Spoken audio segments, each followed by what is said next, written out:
camouflage. Camouflage. And so we're looking at different ways that we conceal ourselves and hide. This is Mossy Oak obsession for those of you keeping score, all right?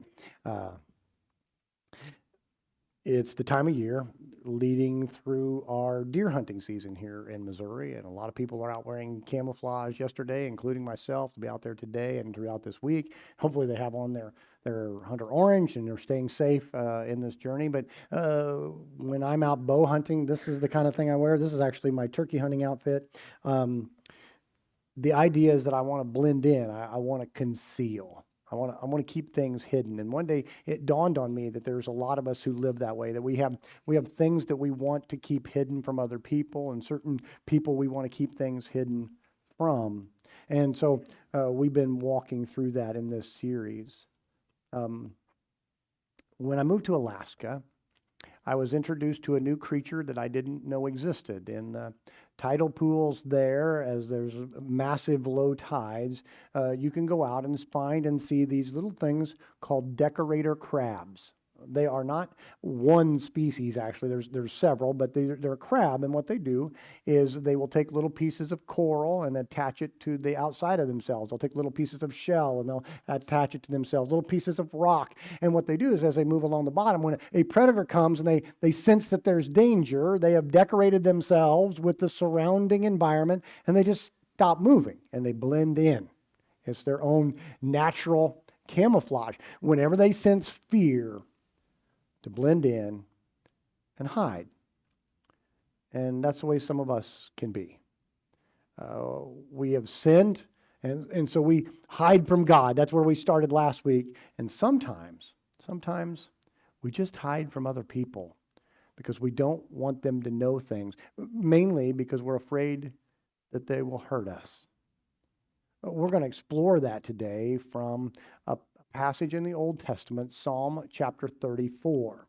Now, as we get into this psalm, a lot of psalms are written without context. They're just sort of a song that we're given, and we don't know necessarily who wrote it or when they wrote it or why they wrote it. Psalm 34 is different. It has a little title telling us exactly when it was written. And it's one of those stories from the life of David you may have actually never, ever heard. Okay? David has done is he's slayed Goliath, and he's now on the run from Saul. Saul is the current king. David is going to be the next king, and he's on the move, and he goes down to Gath. And he gets down to Gath in 1 Samuel chapter 21. He gets down there, and the king's name is Achish. And Achish's advisors, his royal court, recognize David and say, this is the one in which they sing, Saul has slain his thousands and David his tens of thousands. This guy's a warrior. You should be afraid. He's probably here to kill you, king. And here's the part of the story you probably haven't heard, all right? David acts like he's insane. It says that he claws at the doors. He marks up the doors. He lets drool run down his beard. He acts like he's a crazy. This is true. Okay, go back and read 1 Samuel chapter 21, starting in verse 10.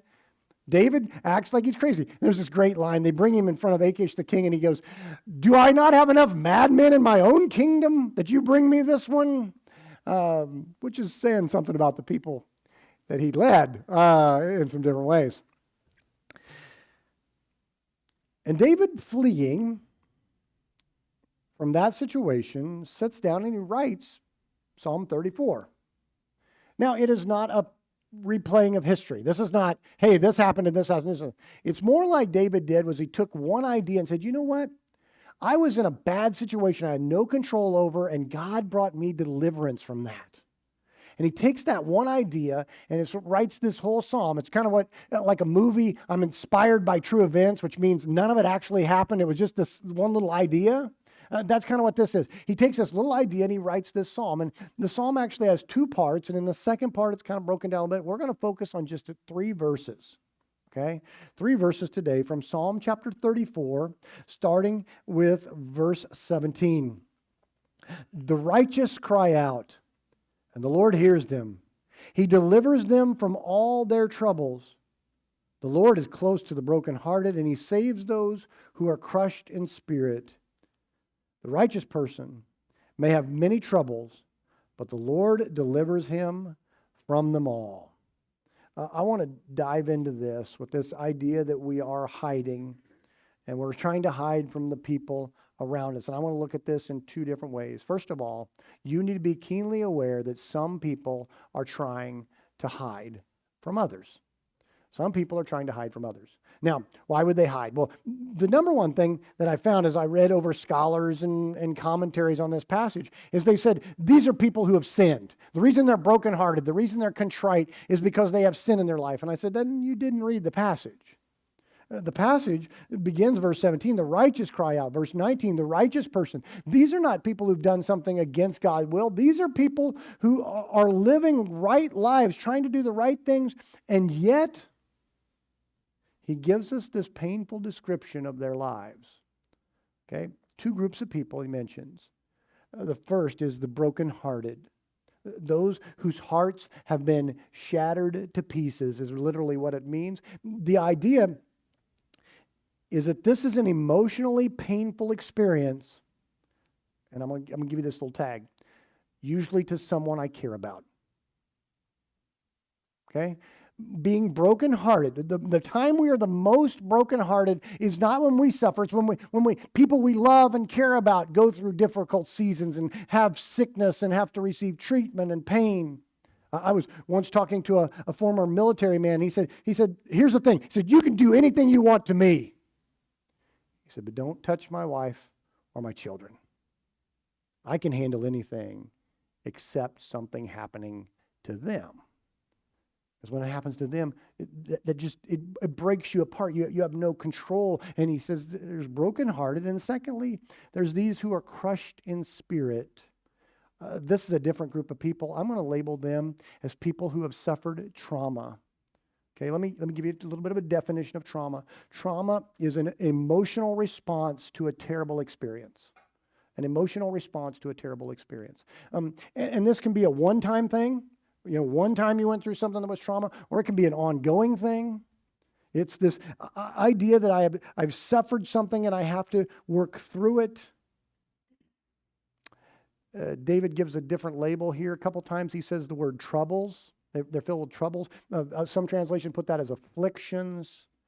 The imagery, actually, of these three verses, scholars tell us, is the image of a large stone. And that stone is repeatedly hit with a hammer. And it's hit over and over until finally pieces start to crumble and it falls apart. And there are people here today, maybe it's you, maybe it's your family member, your parents, your sister, I don't know. There are people here today who are carrying with them hurts of the past. And you may have never told anyone, or at least no one who's currently in your life knows your story. Let me give you this.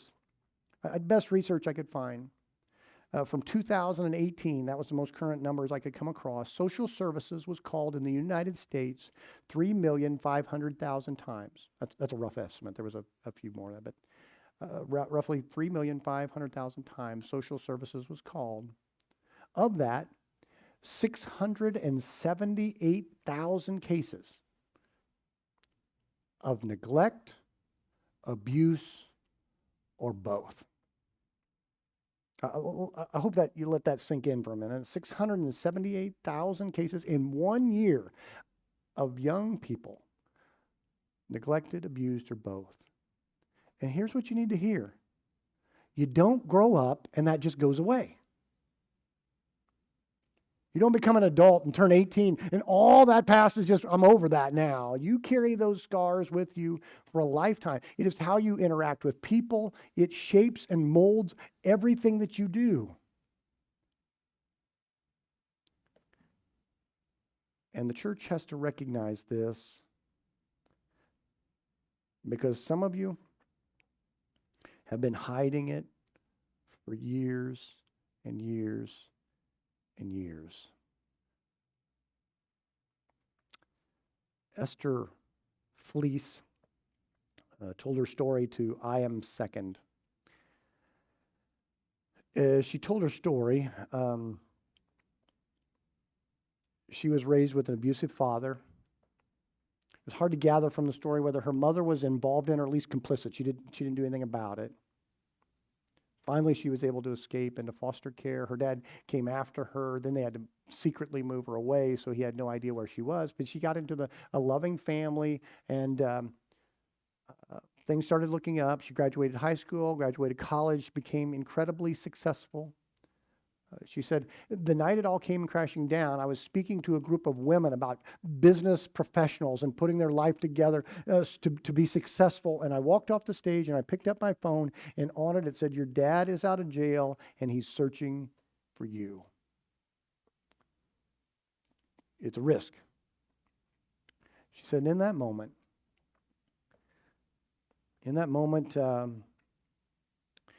her line was, I realized everything in my life was plastic, a facade. I'd been successful to try to hide my past. That's what a lot of people do. You go one of two ways, okay? You're either I'm going to try to be successful. I'm going to try to be the parent I never was. I'm going to try to do all that to hide my past, or I'm just going to do is hide in some other way. I'm going to drift into addiction, and we're going to talk about that next week. And I'm going to try to do whatever I can to hide my past. And I am crushed and I am broken. But I don't let anybody know. So that leads me to this second part.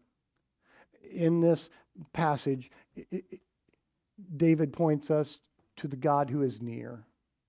To the God who is near. His initial instruction is that you cry out to God, that take your problems and burdens and cry out to the Lord, pray to Him, address Him, come to Him, which is a big thing. It's a big thing. Because our natural reaction, I think, when we go through pain is to begin to blame God and say, God, either you brought this into my life or you didn't do anything about it. Bill Gothard years ago said, behind every atheist is one incredibly painful experience. How could there be a God and that happen? And he says, here's what you need to do. You need to go back to that God. You need to address Him. And then he gives us a list of reasons we should. He says there, He listens. He listens. Whatever you say to Him, He's listening. He's attentive to your needs. He delivers. The word delivers there is not really a long-term type of word. In fact, if you think about where David's been in Psalm 34, he's writing it that he was in the presence of Achish and he thought he was going to die, and he gets out of that situation, but Saul's still after him. It was only a temporary moment that he was helped. And so that's kind of the word picture. It says, God listens and He'll deliver you through today, through this situation to the next thing. He says, God is close. God is close. Now, it's kind of a funny statement when you think God is omnipresent. He's everywhere present. It's really more about how we feel. See, there are times in life when we go through pain, we say, well, God can't be close. And He says, even though you don't feel it, God is close. And his last one is that God saves. God saves, He says in the last verse. The idea is that God's working all of these pieces together for your good. That he's putting together, He's listening, and he's getting you through one situation until eventually all this will make sense and somehow become better. And so, if you're a person in here who's trying to hide the trauma in your life, the first thing I want you to hear is run to God. Run to God. Jesus, as He's talking to His disciples, He's getting ready to be crucified, buried, and ascend to the right hand of the Father. And He tells them, I'm going to leave you behind. And they're very upset about it. And He goes on to say, look, it's not going to be easy. People are going to be mean to you. Things are going to happen. And then He says a line that's important for us to hear. From John chapter 16, verse 33. I have told you these things so that in me you may have peace. In this world you will have trouble, but take heart. I have overcome the world. Jesus was able to defeat darkness, and He gives us the spark of hope in whatever darkness we find ourselves. Esther Fleece She goes on to tell her story that for the next several months she went into hiding. She couldn't publicly speak anymore because she knew her dad. Finally, they found her dad, and he was arrested, put in there. But she said, here's what happened. During that time frame, I realized I was out of control. There was no, her whole life had been built on control. If I work hard enough, study hard enough, I can take care, handle over all these things, and I can put it all together. And suddenly I had no control. And so all I could do was turn to the God who I knew was in control, to the God who could help handle my situation. That's the plea, is if you've had a life of trauma, don't push away from God, but draw near to Him. And then the difficult part, do it in community. And this may be the most difficult and scary part for some of you, is that the church desperately wants to help you and love you through this. That there are Christians and individuals who desperately want to help you and love you through this. There are two reactions that are probably going to happen here, okay? As human beings, we love what are called closed loops. Closed loops. What that means is, you take 2 or 3 random pieces of information and you in your mind fill in the story that brings them all together. Right? So you read this, you saw this, you heard this, and then you fill it all in. Here's the problem. When you are a trauma victim, when you are a brokenhearted victim, your temptation is to fill all of that in negatively. Okay, so you've heard this, seen this, and immediately you start jumping to conclusions that may not be true. All right, so let's put this together. So you are at town, you're walking through Walmart, and you see this person you thought had become your best friend, and they're there with someone else. And they're talking to one another, and they seem to be having a really good time, and you don't ever remember getting an invitation. And then you're sure that they had to see you. They had to see you, and they're ignoring you. And you know what? They're talking a lot. I guarantee you they're talking about me. Now, how much of that is truth? And how much of it is all in your head? And it makes it extremely difficult when you try to close loops, because you're filling them in with pieces of information that are all negative, based not off of your experience there, but based off of things that happened earlier in your life. And so when you come to the church and you see something and you hear something, suddenly you start putting together, well, they really don't love and support and care for me like I thought they would. Is that really what happened, or is that what you think happened? Here's a second thing that happens. See, the first part of that response is what I think if you're crushed in spirit. The second part is, if you've been brokenhearted, is that you live your life waiting for the floor to fall out. You spend your life going, look, I went through this emotionally painful experience with my father. My father was there and then he left. And now you're going to leave me too. And you spend your life waiting for things to just fall apart. And when you come to church and you hear the church is here to love and support you, you go, yeah, but I'm going to do is keep everybody at arm's length. If I can keep everyone at arm's length and not let anybody close, then no one can hurt me. And I want you to know today, if you're someone who's gone through difficult seasons of your life and maybe never told anyone, we're not here to hurt you. We want to help in every way we possibly can. Which leads me to the other side of this. Okay? What if you're not a person who's suffered through your life? Some of you here today, your upbringing, your parents are great, all right? Your kids are great. Everything has gone wonderfully. Your life, you've had no trauma, no brokenhearted, no crushed in spirit. Okay, so first let me just say, pause and thank God for that. Because you might be the exception. Because so many people suffer through so much. Second thing I want to say underneath that, I know as I talk about this morning, I knew as I put this whole sermon series together, I'm like, I'm going to lose a bunch of people about halfway through this sermon. They're going to go, that's not me, I'm going to mentally check out. And I don't think that's a good idea. K-Love recently asked a question on their social media. This was about 5-6 weeks ago. What should the church be doing about mental health issues? That was the question. The day I looked at it, there were 746 comments at this point. So I started scrolling through them. What do people have to say? I could pretty much lump them into 2 categories, okay? Number one, the church needs to talk about this. For too long, we've just swept it under the rug and acted like it didn't exist. Second, the church needs to stop giving super easy answers. Oh, you've got trauma? Say a prayer, it'll all go away. And it doesn't just go away. And as a church, what we need to do is to represent God well. Represent God well to everyone you encounter.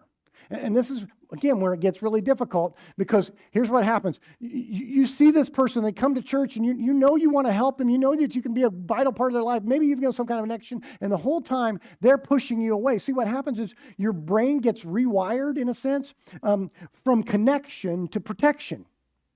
I'm not going to let anybody in. I'm going to protect myself like that little decorator crab. If I just, no one will hurt me. And in fact, it goes further than that. You've heard this expression, hurt people hurt people. Right? Okay? You've probably heard it. That's this idea that someone who's been hurt, even when I reach out to them, is constantly pushing me away. They're constantly hurting me. And as the church, you have to be willing to say, I'm going to love someone through the difficult seasons. See, let's go back to our passage. Here's how you represent God well. How does God act towards us? Ungrateful, ungodly. Okay, that's how we are. He says he listens, he helps, he stays close, and he seeks a long-term resolution. That was the 4 things. I hope you were listening as we went through that. And so if we're going to be followers of God, we need to be that to be other people. To other people, we need to listen and help and stay close, even through darkness and difficulty. Now, what does that mean for you today? I'm going to give everybody in here kind of one big thought I want you to take with you. Take the next right step. My goal for you after today is to take the next right step. Now, if you're a person who suffered trauma, here's what I'm going to ask you to do. I think it's the right next step for you. For the next 30 days, I want you to pray with this question in mind. Should I talk to a friend, or should I talk to a paid professional? Okay, now, I want you to hear what I said. I didn't say pray for the next 30 days if you should talk to someone. It's who you should talk to. Is this an issue that you need to go to some of your friends and someone who's safe, and you need to pour out your heart about what's happened in your life? Or do you need to go to a professional counselor who can walk you through some deep-seated issues that you need help with? You've hidden them for so long, you've buried them for so long, and you don't even realize how much damage they're doing to your relationships. Would you take 30 days and pray through that? From the flip side, if you're not a person who has trauma in your life, who's not experienced brokenheartedness in your life and the crushed in spirit, then let me say this. Learn to be kind and practice grace of God to every single person. Because here's what you need to know. Everyone is fighting a difficult battle. There are people fighting difficult battles. You have no idea. And so you need to be kind, even when people don't respond that way. You need to be kind. You need to be willing to listen.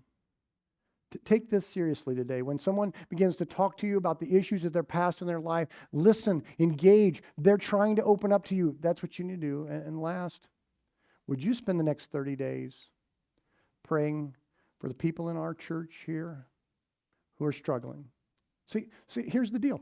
We're getting ready to go in a time of year where some of you, you're super excited. Thanksgiving, we're going to see family and friends. Christmas, we're going to see family and be close to one another. New Year's, we're going to have parties with our family. There are people who are dreading the next month.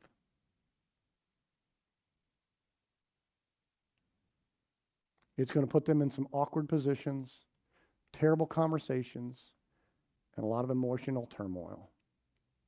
And would you be willing to pray for those who are struggling through this season? I told my leadership 2 months ago, I do a devotion with our board. I said, I think over the next 8 years, the number one question that we're going to have to deal with, the number one thing that's going to be is, what did the church do, or what is the church doing to help those who have mental and emotional issues and struggles? See, COVID and being locked in a house for 6 months or whatever, not socializing, is going to bring about long-term problems. And the church needs to address them. I went and spoke at Inverness, Scotland.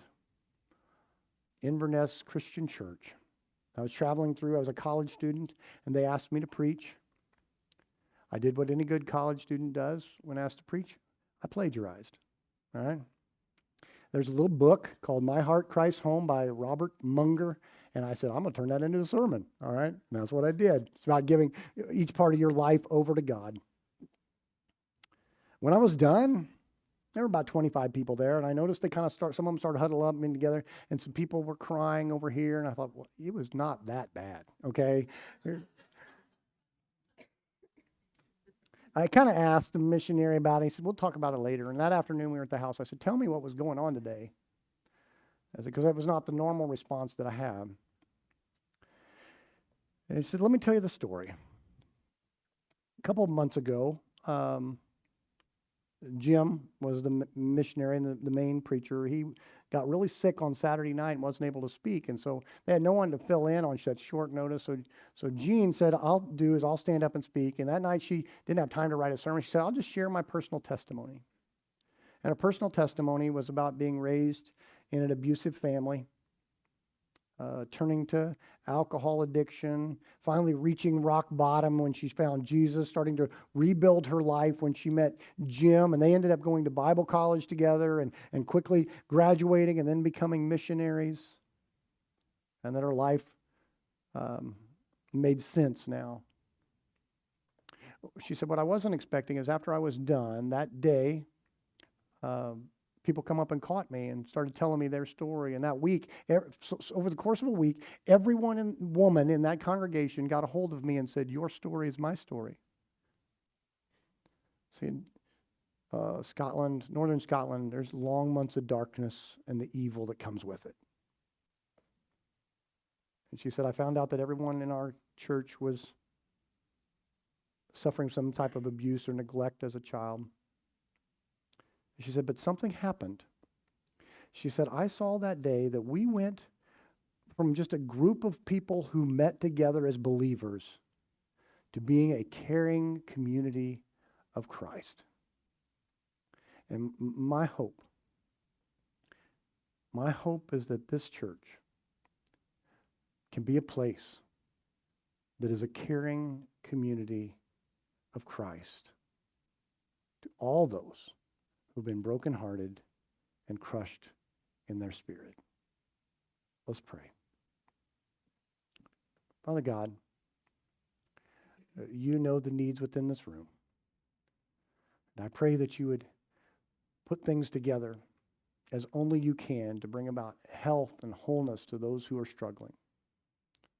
And for God, for those of us who don't have those struggles, help us to be a minister of your grace, to be a messenger of your grace everywhere we go.